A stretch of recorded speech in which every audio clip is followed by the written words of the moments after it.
उन वादों का जो चुनाव के दौरान बीजेपी ने किए थे, लेकिन सत्ता में आने के बाद सब भुला दिए। और अब मुख्यमंत्री अशोक गहलोत को सुनिए।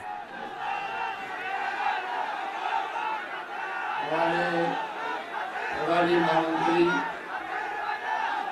पांडे साहब, हमारे प्रदेश कांग्रेस अध्यक्ष श्री पायलट जी, हमारे कैबिनेट कमेटी चेयरमैन स्वास्थ्य मंत्री रघु शर्मा जी, प्रभारी मंत्री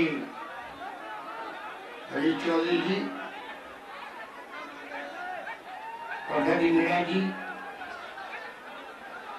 आपकी लोकप्रिय विधायिका राज्य मंत्री श्रीमती ममता भूपेश, विधायकगण हमारे मुरलीलाल जी मीणा साहब, जी.आर. खरवड़ा साहब, रामलीला जी और जिला अध्यक्ष बिल्कुल शेखावत जी, हरे बोरा जी, प्रकाश सोलंकी, रामलीला जी भवन, राम चौधरी, श्री गीता घटाना, जिला प्रमुख साहिबा, लक्ष्मण सैनी जी, हीरालाल जी सैनी, शिवराम जी मीणा, श्रीमती बलराम सैनी, प्रधान शिखराय, ऋषि बहलवा जी, कमल मीणा जी, महेंद्र मीणा जी पूर्व विधायक, श्रीमती ममता प्रधान भवाना और अन्य उपस्थित तमाम हमारे बुजुर्गों, भाइयों और बहनों, नौजवान साथियों, मुझे बहुत खुशी है कि आज भंडारी में मुझे वापस आने का सौभाग्य मिला।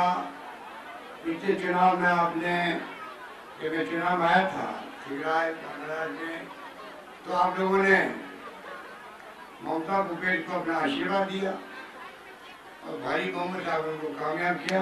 उसके लिए आपका मैं धन्यवाद करना चाहता हूँ।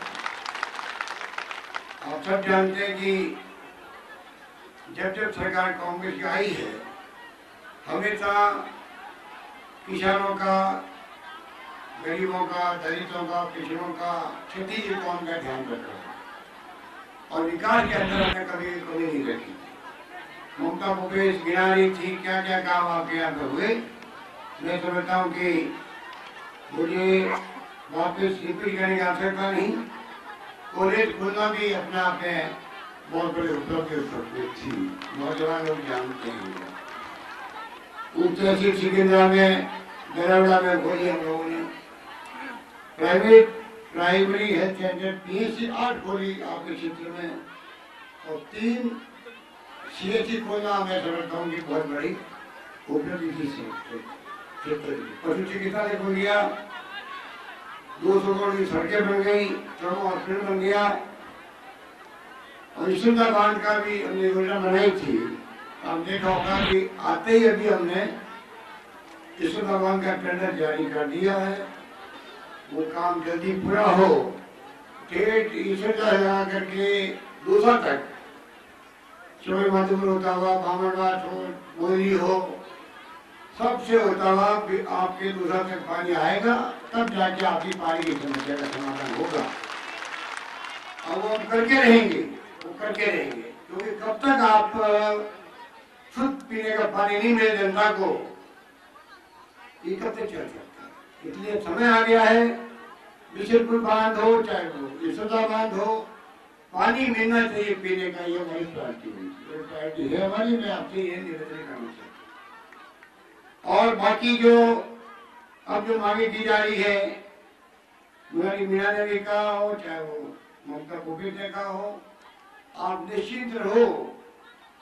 पहले भी सरकार हमारी थी, ये ममता भूपेश बैठी हुई है, तमाम नेता बैठे हुए हैं, ये प्रसादी मीणा हो चाहे वो मुरारी मीणा हो, ममता भूपेश हो, ये उस वक्त मंत्री थे मुरारी मीणा जी। ममता भूपेश पार्लियामेंट सेक्रेटरी बन गई थी, प्रसादी मीणा जी मंत्री थे और कोई MLA भी था राजस्थान का। तो मैं दावे के साथ कह सकता हूँ, MLA काम मांगता मगर थक गया मुझसे।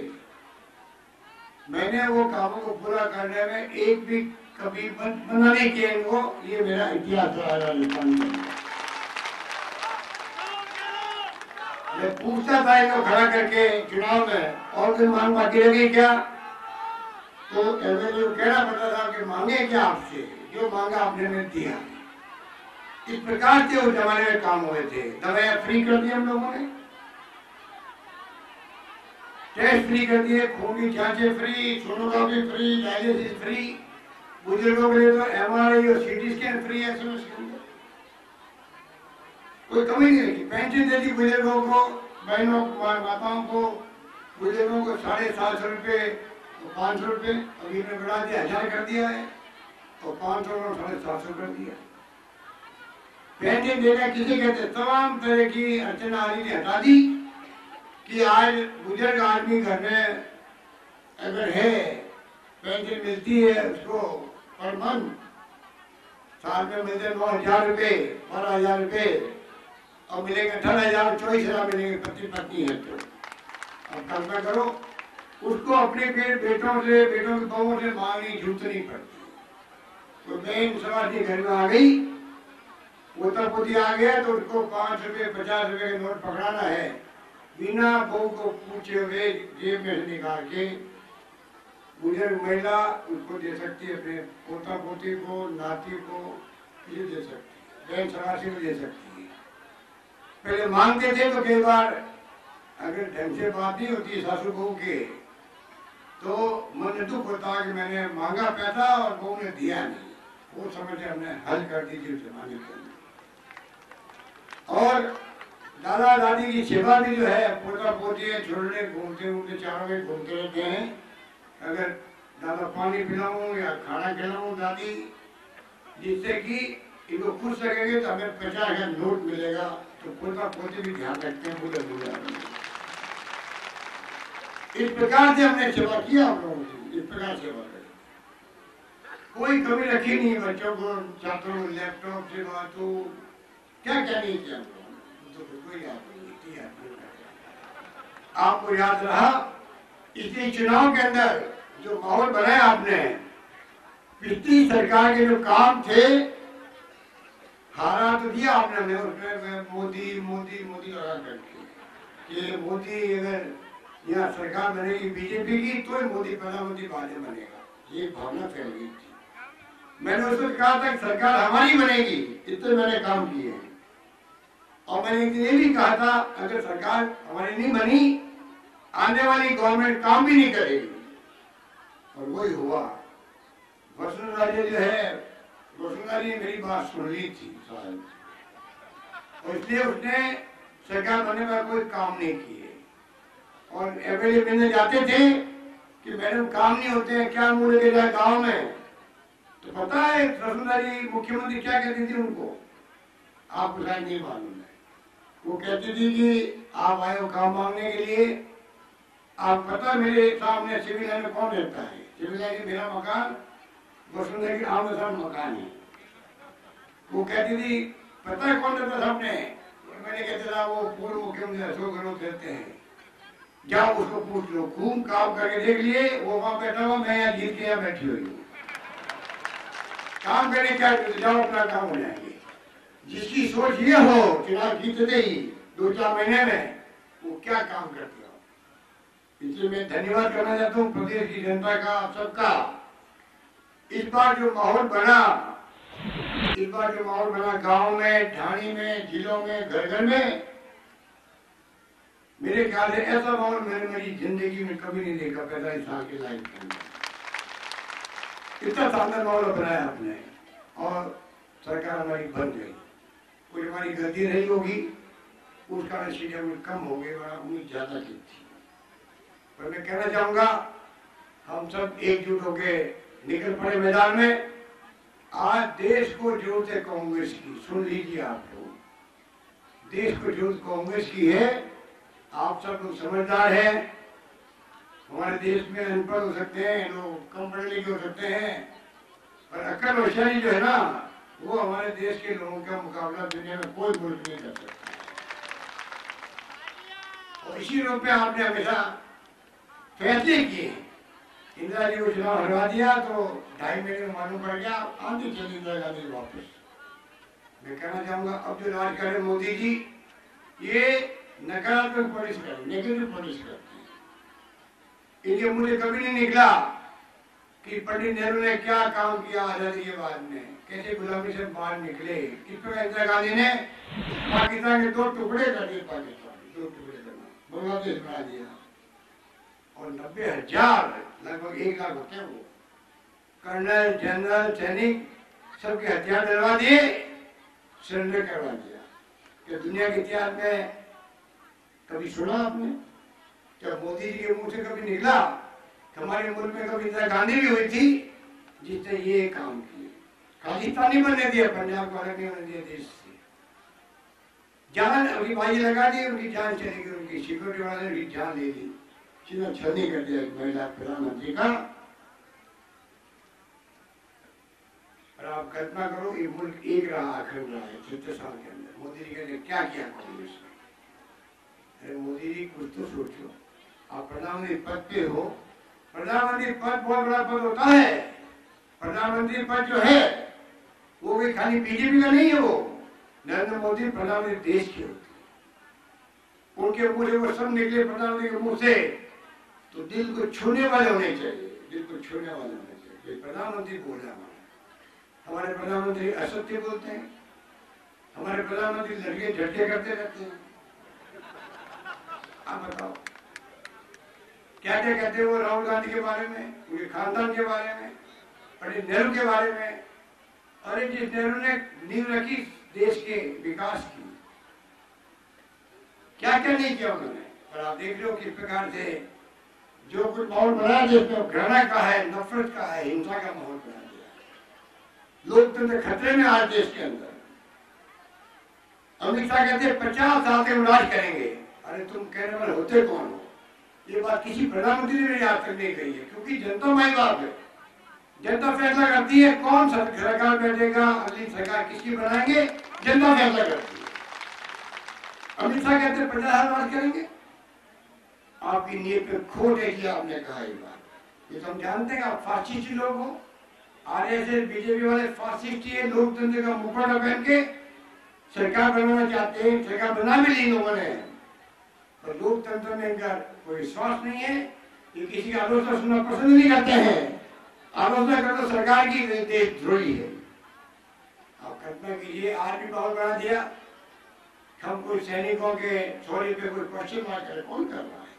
हमें गर्व है हमारी सेनाओं पर, चाहे आर्मी हो, एयरफोर्स हो, नेवी हो, या कोई पैरामिलिट्री फोर्स हो, बीएसएफ हो।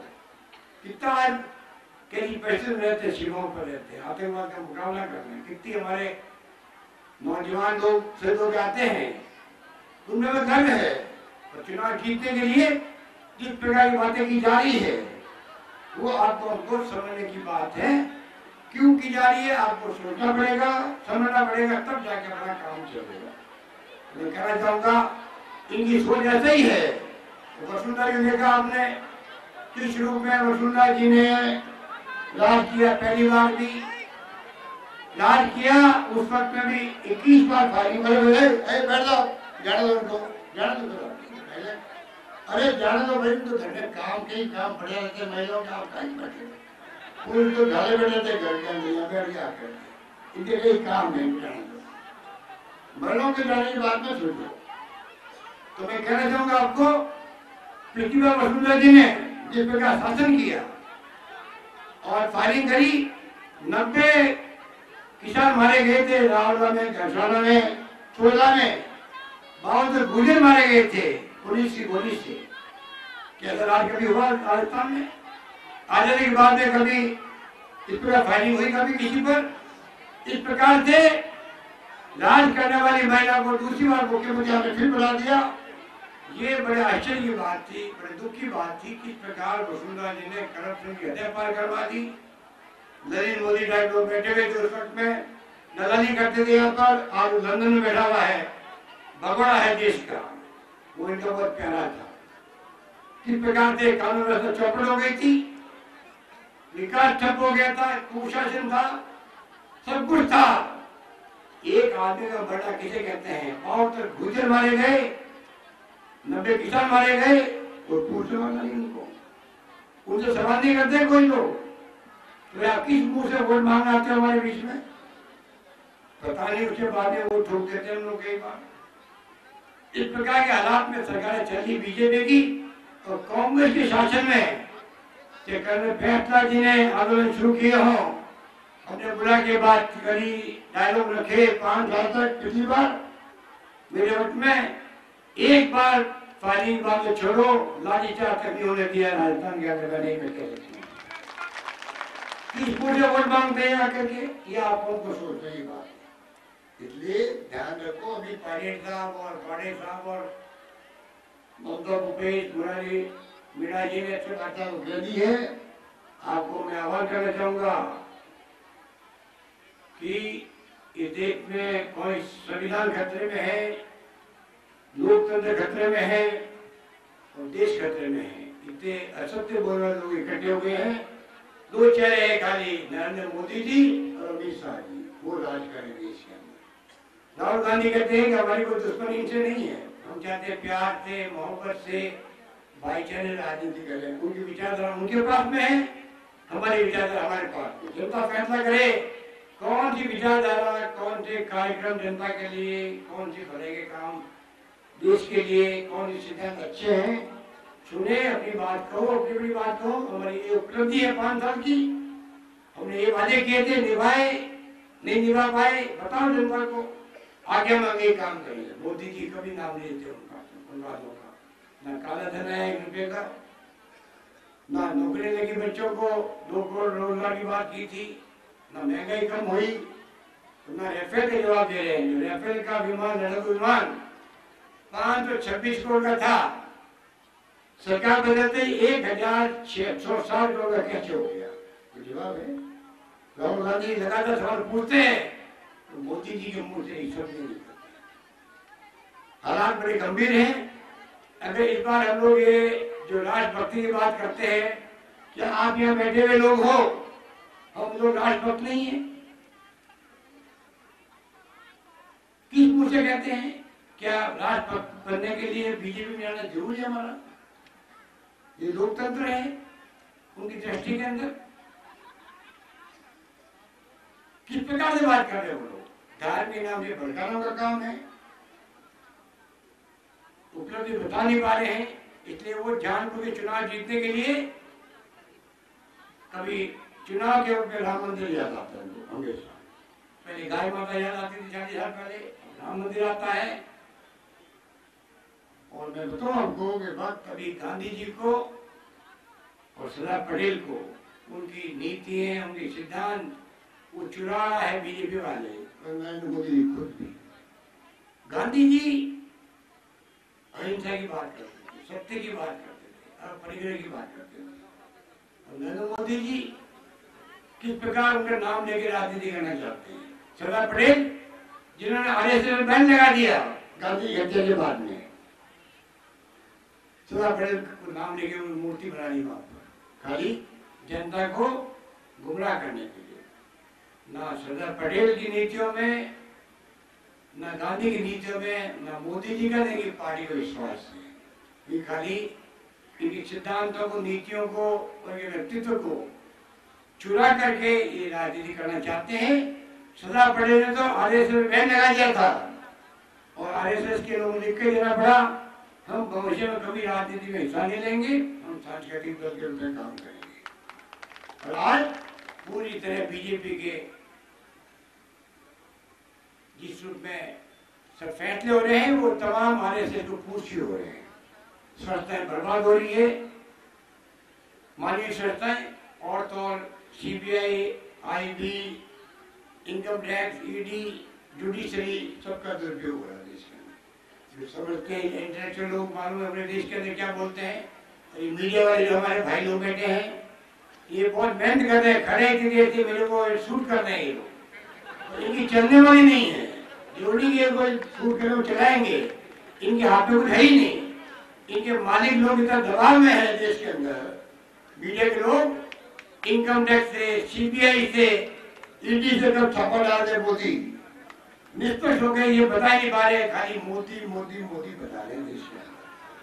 देश पर मोदी है, उनकी पार्टी लोग हैं, क्योंकि मोदी को खुश रखना बहुत जरूरी है।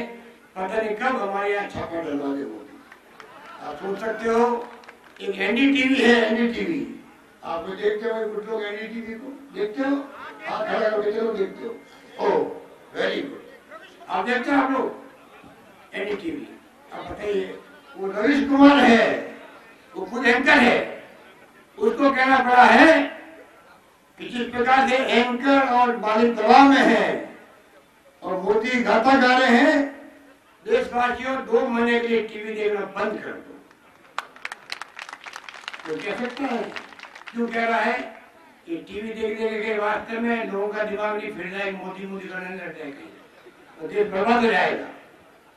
उनको कहना पड़ रहा है मजबूरी में। तो मालिक लोग चाहे या नहीं चाहे, मजबूरी के अंदर भी इनके एडिटर मालिक जो उनकी आत्मा क्या कहती है वो अलग बात है, तो उनको आत्मा को मार के भी मोदी मोदी मोदी का गुणगान करने पड़ रहे। इसके अंदर इन तमाम बातों को आपको समझना पड़ेगा और समझ करके अगले चुनाव में भारी बहुमत से ये सीट कांग्रेस को निकालो आप इस बार।